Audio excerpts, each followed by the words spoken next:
So this is the last section on A-level projectile motion formulae.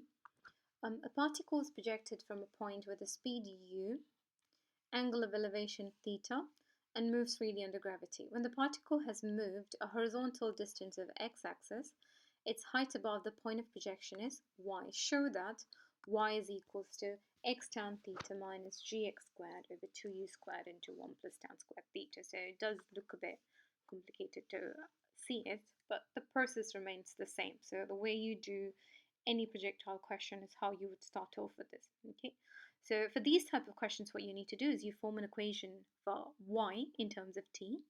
You form another equation for x in terms of t. So what they're asking us is any point on that projectile motion. Okay, so we need a horizontal distance in terms of t and a vertical distance in terms of t. So a formula linking your theta, u, and t, and then we'll try and eliminate t and just have a formula in terms of y and x. As you can see here, there is no t in the formula. Okay, so let's get started. So we're going to start with our suvat. Okay, we're going to resolve this vertically first. So resolving this vertically, taking upwards as positive, your suvat is S-U-V-A-T. Okay, so the vertical distance, we're going to call it y, and the force at an angle, we're going to resolve that horizontally. That's going to be u cos theta. And then if we resolve this vertically, that's going to be u sine theta. Okay. And then what we're going to do is, so the vertical initial velocity is going to be u sine theta.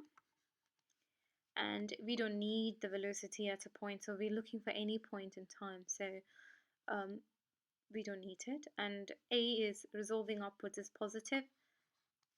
Acceleration is going to be minus g, and time is what we want to link time. So I'm going to put that as a question mark. That's what we want to find. Okay. So the formula that we are using is S equals to ut plus half at squared. We're going to substitute all the values here. So y is equals to, initial velocity is u sine theta times t plus a half minus g t squared.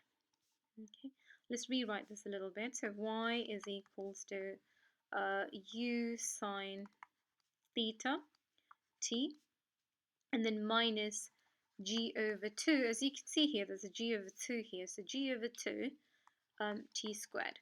So it's starting to look a bit like the formula we need, but we're not quite there yet. We need something for x in terms of t. So let's do that as the second part. So I'm going to label this as 1, and we're going to do the second part. Okay, so taking so resolving this horizontally. Again, remember that we don't velocity is constant horizontally. There is no acceleration. Therefore, we can use horizontal distance is equals to the horizontal speed times its time. Okay, so distance is equals to speed times time. So what we have here, distance, the horizontal distance, we're calling it as x, and speed is u cos theta. Okay, and time t.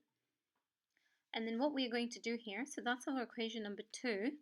What we have essentially is, if you have done parametric equations from your pure A2, you would realize that these are two parametric equations, so y in terms of t and x in terms of t.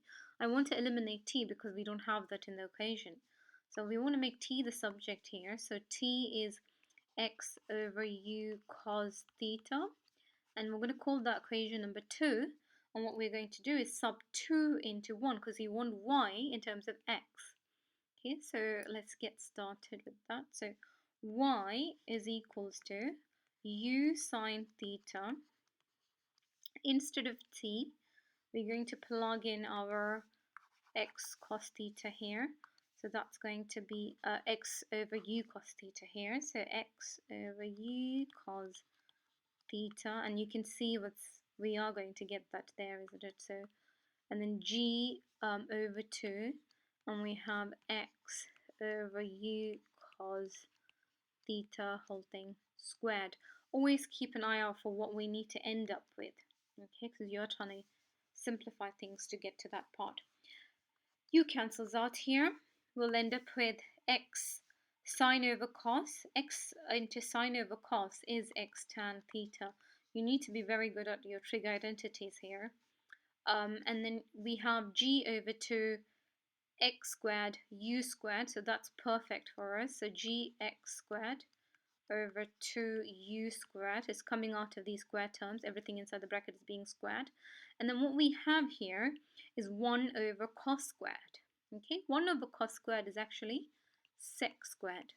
We do not have sec squared in our equation. What we actually have is 1 plus tan squared. So is sec squared 1 plus tan squared? Yes, it is. Okay, so all we're going to do now is, you do need to show that step. You can't just plug it in there from here. You have to make sure that if it's a show that question, every stage is explicitly shown.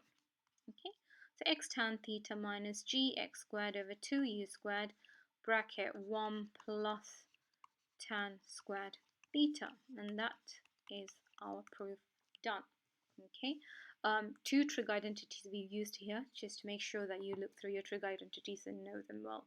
Thank you for watching.